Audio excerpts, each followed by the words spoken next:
Bonsoir, bienvenue. Les principaux titres de ce 20h.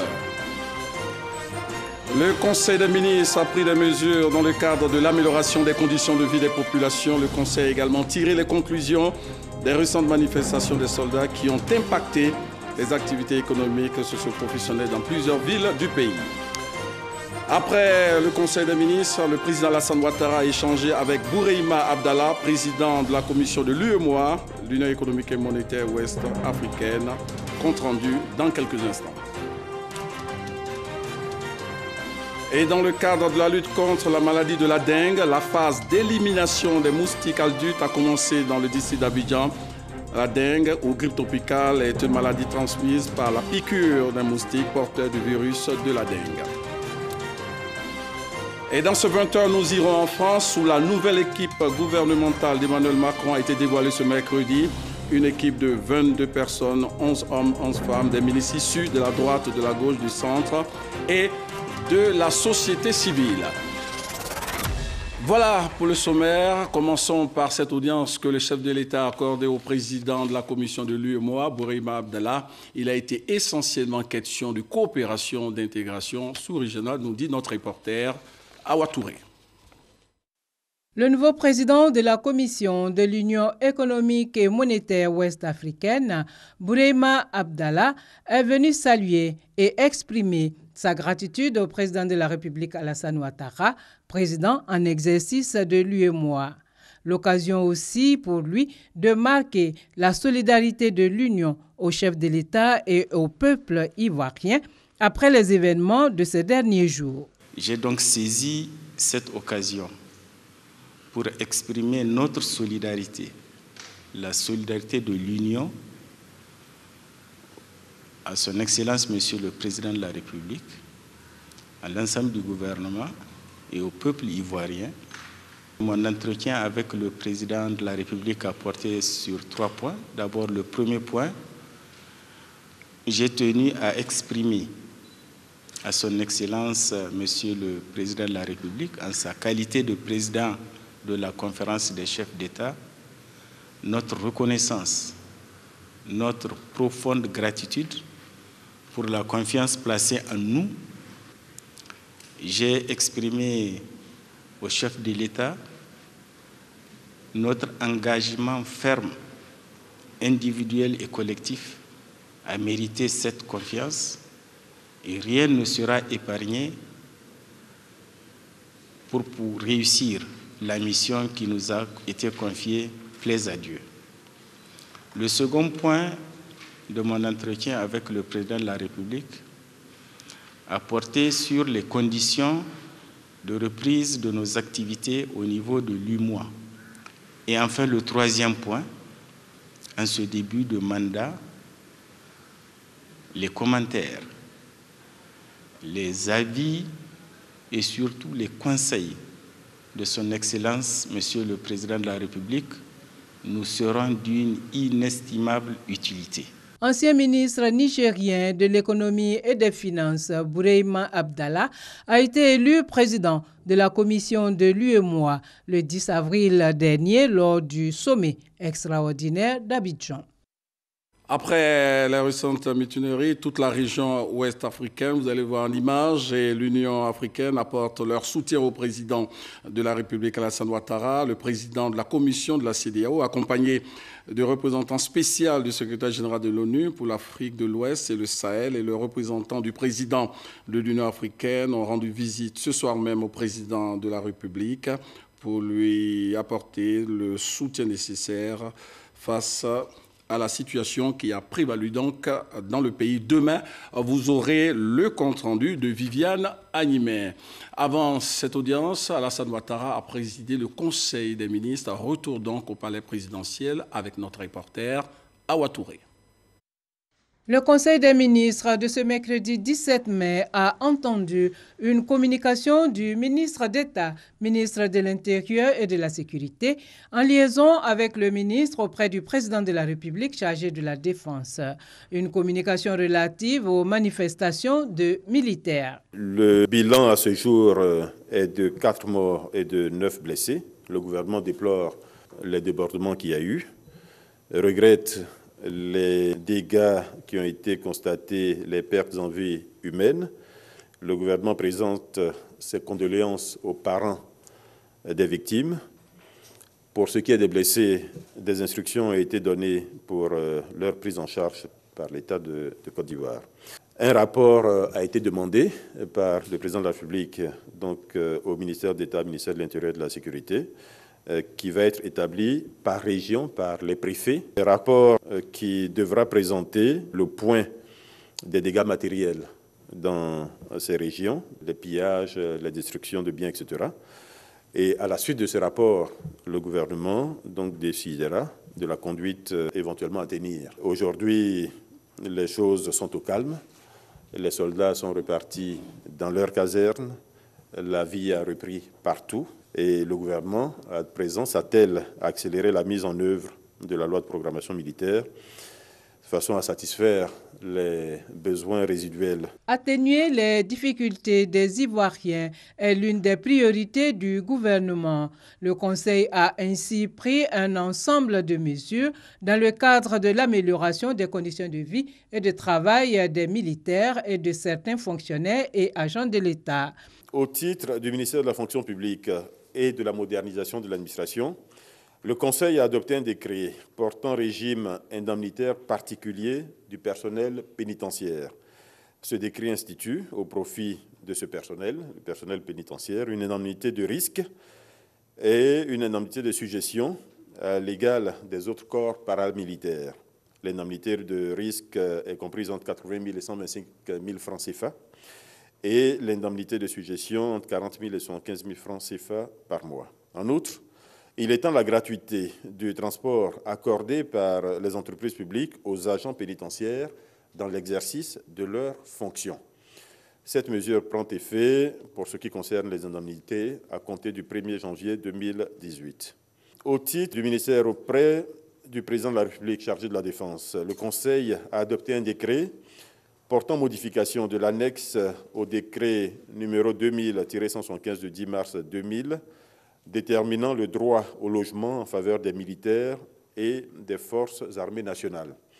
Il s'agit ici d'une augmentation du bail et cela va représenter un coût global de 17,5 milliards de francs CFA par an et un coût unitaire supplémentaire de 20 000 francs. Au titre du ministère d'État, ministère de l'Intérieur et de la Sécurité, le Conseil a adopté un décret portant modification de l'annexe déterminant les taux de bail applicables aux fonctionnaires de la police nationale. Il s'agit d'une augmentation sur le bail accordé à ces agents de la police nationale. Et le montant est du même niveau, 20 000 francs CFA par an, pour un coût global qui sera de 17 milliards de francs CFA par an. Ces décrets concourent à la revalorisation des taux mensuels de bail et d'indemnités forfaitaires contributives au logement servis aux militaires, au personnel paramilitaire, des gendarmeries, des eaux et forêts, de la douane et assimilés, ainsi qu'au personnel de la police nationale. Ces mesures prennent effet à compter du 1er janvier 2018. Le gouvernement, qui entend également faciliter l'accès des populations au logement, a fixé le prix unitaire maximum de vente des logements à caractère économique et social, un prix plafond que les promoteurs immobiliers ne doivent pas dépasser. Ce décret fixe le prix maximum de vente des logements à caractère économique à 23 millions de francs CFA, hors taxes, et celui des logements à caractère social à 12 500 000 francs CFA, hors taxes. C'est des seuils qui sont fixés, en dessous desquels, évidemment, les constructeurs ou les promoteurs peuvent bénéficier de facilités fiscales. Donc l'objectif, c'est évidemment que les maisons construites et proposées aux populations soient à des prix inférieurs à ceux que nous venons d'indiquer. Le Conseil a par ailleurs examiné les rapports de mise en œuvre des recommandations de la Convention sur l'élimination de toutes les formes de discrimination à l'égard des femmes et sur celle de la déclaration solennelle des chefs d'État de l'Union africaine sur l'égalité hommes-femmes. La vie a donc repris son cours normal ce mercredi après 4 jours de manifestations de militaires mécontents qui ont fortement perturbé les activités ici dans le district d'Abidjan et à l'intérieur du pays. 24 heures après l'accord trouvé entre les mutins et le gouvernement, les écoles, les banques et commerces qui avaient fermé ont rouvert leurs guichets. Ce mercredi, l'administration n'est pas en reste. Fonctionnaires et agents de l'État étaient présents à leur poste. La commission sécurité et défense de l'Assemblée nationale a examiné ce mercredi la situation sécuritaire dans le pays, avec un accent tout particulier sur l'impact des récentes manifestations de militaires. Compte rendu, Herman Guivet. La situation sécuritaire en Côte d'Ivoire, suite aux récents mouvements d'humeur survenus dans l'armée, préoccupe au plus haut niveau les membres de la commission sécurité et défense de l'Assemblée nationale. Cette réunion pour tenter justement de comprendre ces mouvements d'humeur dans l'armée.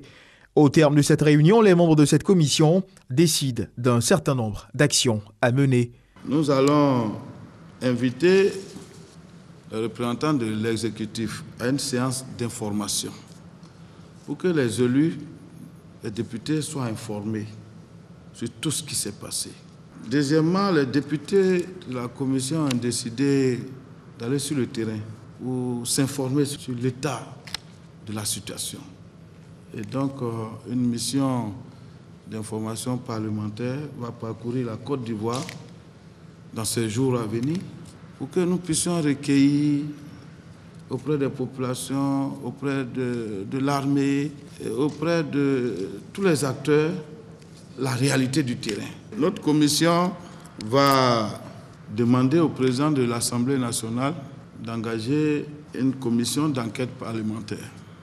Autre point abordé au cours de cette rencontre, la tenue prochaine d'un séminaire dans la capitale politique Yamoussoukro, séminaire qui rassemblera les membres de la dite commission. La commission sécurité et défense part en séminaire du 23 au 27 mai 2017 pour évoquer plusieurs questions sur notre sécurité et notre défense. Pendant 4 jours, les membres de la commission sécurité et défense du Parlement réfléchiront en vue de faire des propositions pour consolider la sécurité des institutions. Les militants du RHDP, le Rassemblement des oufoutistes et les représentants de la société civile se sont retrouvés à Agboville, dans ce chef-lieu de la région de l'Agnébi-Tiassa. Ils ont prôné la paix, la cohésion sociale dans le pays. Il est temps fort donc de cette marche de soutien au président de la République dans nos prochaines éditions. Et dans le cadre du retour au calme au pays, la FIF, la Fédération ivoirienne de football, annonce le plus grand derby du football ivoirien à SEC Africa, match maintenu pour ce week-end à Bouaké. Malgré les tumultes constatés ces temps-ci et au moment où tout le monde pensait que la FIF allait revoir sa position quant à la délocalisation du match retour à SEC Africa à Bouaké, la Ligue professionnelle a confirmé que le grand derby du football ivoirien se jouera bel et bien au Stade de la Paix de Bouaké, le samedi 20 mai 2017. Nous pouvons affirmer que nous avons une situation normale aujourd'hui qui puisse nous permettre de faire le déplacement de Bouaké et de pouvoir faire ce match comme il était prévu à Bouaké. Donc ce samedi à 17h30, au stade de la Paix de Bouaké, il y aura donc ce match à SEC Africa, comptant pour la 22e journée du championnat. Si le football peut aider à rassurer la population de Bouaké, si le football peut rassurer tout le monde et ceux qui nous suivent depuis l'extérieur, eh bien nous allons jouer notre partition. Aller à Bouaké aujourd'hui pour nous c'est important aussi. C'est important de pouvoir donner un peu du baume au cœur des populations de Bouaké qui pendant 4 jours quand même ont connu quelques difficultés. En arrivant et en donnant ce derby-là, je pense que c'est ce que nous pouvons offrir comme Bouaké qui a quand même souffert un peu de martyr ces derniers jours. Les 25 000 spectateurs attendus au Stade de la Paix vont aider à recréer de l'ambiance autour de ce derby. Un match capital pour les Mimos, actuellement en tête du championnat, et pour les Aiglons qui visent une place en Coupe africaine. Il faut recréer une certaine ambiance autour des grands derbys. Il faut s'arrêter à un moment donné et puis dire merci à ces 2 grandes équipes. Mais pendant des années, la SEC et l'Africain ont animé de fort belle manière le football ivoirien. Et on doit aussi leur accorder ce petit crédit et leur donner la possibilité de se produire dans des conditions que nous estimons qui seront celles de ce samedi à Bouaké. À l'issue de cette rencontre, l'on désignera l'homme du match qui repartira avec une enveloppe et un trophée. Le reste de l'actualité avec tout d'abord ce retour au pays de Daniel Kablan-Duncan après un séjour en France où il a participé à une rencontre consacrée aux enjeux et aux défis de l'Afrique au XXIe siècle. Rencontre organisée par le HEC aux études commerciales de Paris. Le vice-président ivoirien a également échangé avec le MEDEF, un mouvement des entreprises de Paris. Le patronat français, Daniel Kablan-Duncan, a été accueilli par le Premier ministre Amadou Gon Coulibaly. Et sur place à l'aéroport, le vice-président de la République a fait le point de son séjour en France. Nous sommes heureux de retrouver le pays. Et je dois dire qu'effectivement, c'est avec l'autorisation du président de la République que nous avons fait ce déplacement sur Paris. Il y avait donc 2 rencontres, vous l'avez dit, avec HEC, donc la grande école commerciale française. Et ensuite, donc, le MEDEF, le patronat donc, français, pour faire un peu le point de relation bilatérale avec la Côte d'Ivoire, le secteur privé français. Je dois signaler d'ailleurs qu'il y a un accord qui a donc été signé entre l'Institut Polytechnique de Yamoussoukro et HEC pour notamment la formation des élèves pour les concours d'entrée dans ces grandes écoles françaises.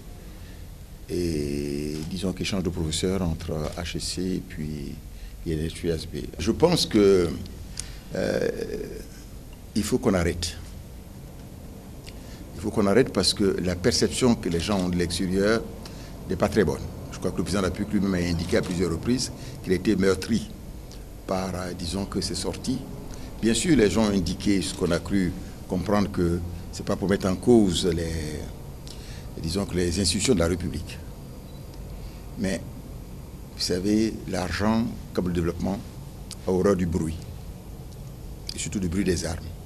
C'est rendre un mauvais service à nos frères qui habitent les différentes régions d'avoir des coups de feu qu'on tire en l'air. Vous imaginez que vous êtes un homme d'affaires, vous n'allez pas, si ça se répète, investir dans les régions où il y a des problèmes. Le président Alassane Ouattara, vous savez, avec ses différents gouvernements, ont travaillé énormément pour amener la paix et la sécurité dans le pays. Si nous souhaitons vraiment tous bénéficier de cet élément-là, il faut que la paix revienne rapidement et qu'on mette toutes ces choses-là derrière, que vraiment la tâche de développement soit la tâche essentielle pour que nous puissions aller de l'avant. Tout le monde profitera du flux de la croissance. Il faut qu'on soit un peu patient. Et retour à Paris pour suivre la conférence sur les enjeux et les défis de l'Afrique au XXIe siècle. Envoyé spécial, Jérôme Kofi Aboulin. HEC Paris, ce lundi 15 mai 2017, il y règne une ambiance inhabituelle. Et pour cause, la tenue en son sein de la première édition du Africa Days. À ces journées, un invité de marque en la personne du vice-président ivoirien Daniel Kablan-Duncan. Et l'on peut noter comme fait majeur la signature de partenariat entre cette université de renommée mondiale et l'Institut national polytechnique INPHB de Yamoussoukro, représenté par son directeur général Kofi Nguessan. Pour ce dernier, il s'agit d'un acte tout à fait capital qui honore la Côte d'Ivoire et ses dirigeants avec en première ligne le président de la République, Alassane Ouattara. Le cadre choisi, la première journée de Africa Days, devant également toutes ces hautes personnalités, est une marque de confiance faite à l'INPHB, mais surtout à notre pays, la Côte d'Ivoire. L'accord qui lie désormais HEC Paris et l'INPHB de Yamoussoukro vise des objectifs divers, dont l'accès facilité de nos ingénieurs au cursus d'HEC, la mobilité des enseignants en nos 2 institutions, la réalisation conjointe de projets de formation continue au profit des administrations et des entreprises, l'appui à l'SKE pour la réalisation de certains enseignements et la mobilité, bien sûr, des étudiants. Enjeux et défis de l'Afrique du XXIe siècle, c'est le thème choisi pour soutenir ce qu'il convient d'appeler le grand débat, la table ronde qui en quelque sorte constitue le principal temps fort de cette rencontre. Avant d'y prendre part, le vice-président juge nécessaire dans son adresse au pupitre de rappeler l'opportunité de la formation de plus de 3000 cadres fonctionnaires à la suite d'une convention plus ancienne entre le ministère ivoirien de la fonction publique et le groupe HEC. L'Afrique regorge d'une population nombreuse et jeune. C'est un avantage pour notre continent tant que cette population est convenablement soignée et éduquée. Je voudrais saisir cette occasion pour saluer la signature récente de la convention entre le ministère ivoirien de la fonction publique, la modernisation de l'administration, avec le groupe HEC pour la mise en œuvre d'un programme de formation de 3500 cadres fonctionnaires ivoiriens en management des administrations. Sur la période 2008-2011, un programme similaire d'accompagnement et de renforcement des capacités managériales dénommé MIRI avait été conclu entre HEC et le ministère de l'Économie et des Finances. C'est sur le coup de 18h, heure locale, que le vice-président arrive dans l'enceinte du groupe HEC. Il y est accueilli avec joie par les responsables de l'école. Ces derniers le conduisent par la suite dans les différents compartiments de l'établissement, une sorte de visite guidée au terme de laquelle le vice-président entreprend une séance de travail avant de participer à la conférence proprement dite. Diaspora ivoirienne, 32e région de la Côte d'Ivoire. Quelle réponse africaine au phénomène de l'immigration irrégulière? C'est le thème du deuxième forum de la diaspora ivoirienne qui s'ouvre le lundi 22 mai prochain, ici à Abidjan. Un important incendie s'est déclaré à Petit Lomé, un marché près de la grande mosquée d'Adjamé, c'est dans le district d'Abidjan. Les dégâts matériels sont importants. Le constat de notre reporter Franco Quadio. Des flammes illuminant le ciel, non loin de la grande mosquée d'Adjamé. Petit Lomé, un marché spécialisé dans le vestimentaire importé, est en proie aux flammes. Un incendie déclenché selon les informations sur place à 20h10. Les sapeurs-pompiers, arrivés à temps avec l'aide de volontaires, auront tenté de lutter pour circonscrire le brasier. Une tâche peu aisée vu le difficile accès au magasin situé à l'étage supérieur. Bilan, aucune perte en vie humaine, mais plusieurs magasins et des tonnes de ballots de marchandises partis en fumée. La cause de l'incendie, encore à déterminer, mais plusieurs thèses convergent vers un court-circuit provoqué par les installations électriques anarchiques. Les secours ont cependant pu venir à bout du sinistre après 23 heures. Comme annoncé dans les titres, la phase de pulvérisation, d'élimination des moustiques porteurs du virus de la dengue a commencé dans le district d'Abidjan. La dengue ou grippe tropicale est une maladie transmise par piqûre des moustiques porteurs du virus, nous dit Chantal, Akadan et Ouma. Une eau usée dans une maison. C'est la démoustication qui commence. Cette eau usée est le nid d'un moustique particulier, l'Aedes aegypti, ou le moustique tigre. Ce moustique est à l'origine de la maladie de la dengue qui s'assimile au paludisme. La dengue, c'est une maladie virale. On demande à la population, dès que vous avez les signes, la fièvre, courbature, douleur, une fièvre qui, quand on donne des traitements antipaludiques ou bien antipyrétiques, ça ne diminue pas, il faut aller absolument à l'hôpital. Et c'est à l'hôpital qu'il y a une meilleure prise en charge. Après la destruction des sites larvaires, l'opération est dans sa phase de fulmigation. Cela consiste à pulvériser pour tuer tous les moustiques adultes et rebelles.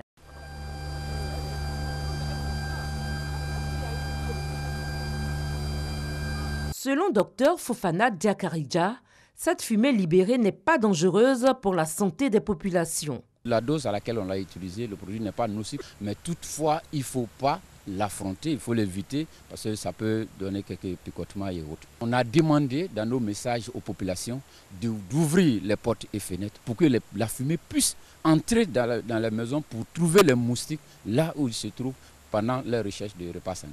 Les populations reconnaissent l'importance de cette campagne. C'est très important, hein. Il y a assez de moustiques et on n'arrive pas à dormir. Je peux dire prendre l'environnement propre et sain et utiliser des moustiquaires imprégnés aussi. Les caniveaux sont toujours bouchés, on ne sait pas, parfois c'est rempli, ça sent mauvais, tout ça. Pourtant c'est un beau quartier. Je veux que tout le quartier soit pulvérisé. La piqûre des moustiques, là, c'est trop. La campagne de démoustication se poursuit toujours dans la commune de Cocody en vue de circonscrire la maladie. L'efficacité de notre action-là va dépendre du changement de comportement des populations. C'est-à-dire qu'aujourd'hui, on suppose avoir éliminé les moustiques adultes. Et on a éliminé tous les gîtes larvaires.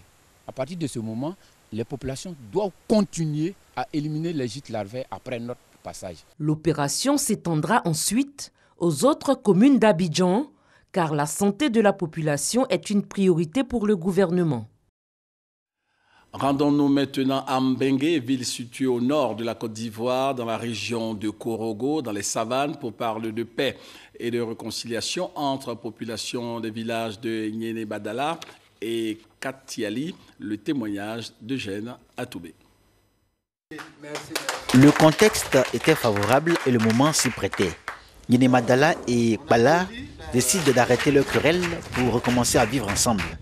Tout le symbole dans la signature du protocole d'accord proposé par le médiateur de la République. On est fatigué. Pardonnez les gens, mais les gens quittent en bas de toi, partir faire palabre. Et puis on dit c'est Katiali. Katiali ne fait pas palabre avec Bengue. C'est entre les hommes même, nous-mêmes. C'est ça, comme il y a un raccord à signer, je suis très content. Je leur dis de revenir, de se rassurer qu'il n'y aura pas de problème. Ils n'ont qu'à venir. Ils ont commencé. Il faut qu'ils n'aient qu'à venir cultiver, sinon ils vont manger quoi. Nyene-Badala, un quartier de Mbengue, et Kpala, village de la sous-préfecture de Katiali dans le département de Mbengue, se disputent les terres cultivables de Kpala depuis plus de 4 ans. Malgré cela, les ressortissants de ces deux localités vivaient en frères et dans l'harmonie jusqu'en février 2017.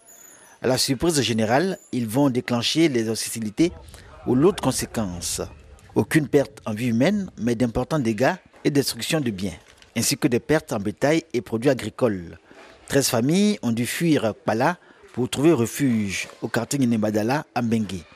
Il aura fallu la mission du médiateur de la République pour calmer les ardeurs. Nous parvenons à cet accord aujourd'hui. Je voudrais, comme vous, saluer l'aboutissement heureux que nous avons aujourd'hui.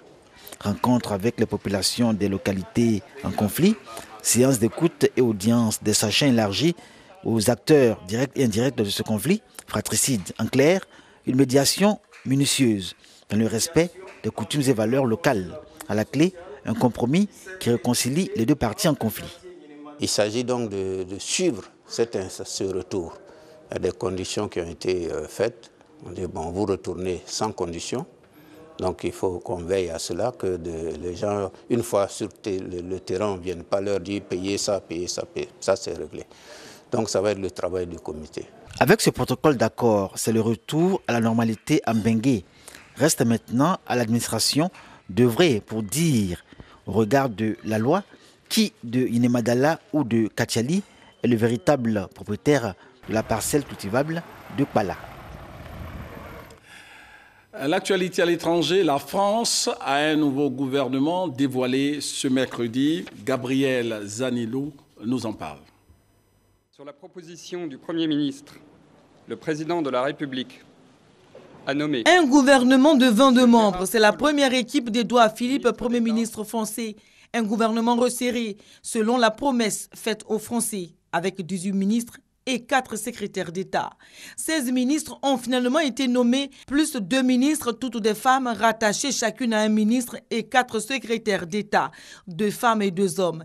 Il y a finalement 2 ministres sortants qui sont restés dans ce gouvernement. Il s'agit de Jean-Yves Le Drian, qui passe de la défense sous François Hollande à l'Europe et aux affaires étrangères, et Annick Girardin, nommée à l'outre-mer. La parité, elle est respectée, avec 11 femmes et 11 hommes. Un gouvernement paritaire dont la situation fiscale des membres a été épluchée par l'administration fiscale et la haute autorité pour la transparence de la vie publique. Pendant la campagne, Emmanuel Macron, le nouveau président français, avait promis une équipe paritaire d'une quinzaine de membres ouverts pour une bonne part sur la société civile, avec un renouvellement qui semblait interdit à des anciens ministres d'être à nouveau dans un gouvernement. Précisons que dans ce premier gouvernement français figure une femme ministre des Armées. Il s'agit de Sylvie Goulard. Après donc les récentes mutineries, eh bien, toute la région ouest-africaine et l'Union africaine apportent leur soutien au président de la République, Alassane Ouattara, le président de la commission de la CEDEAO, accompagné du représentant spécial du secrétaire général de l'ONU pour l'Afrique de l'Ouest et le Sahel, et le représentant du président de l'Union africaine ont rendu visite ce soir même au président de la République, le chef de l'État, le président Alassane Ouattara, pour lui apporter le soutien est nécessaire. Fin de ce 20h. Merci de l'avoir suivi.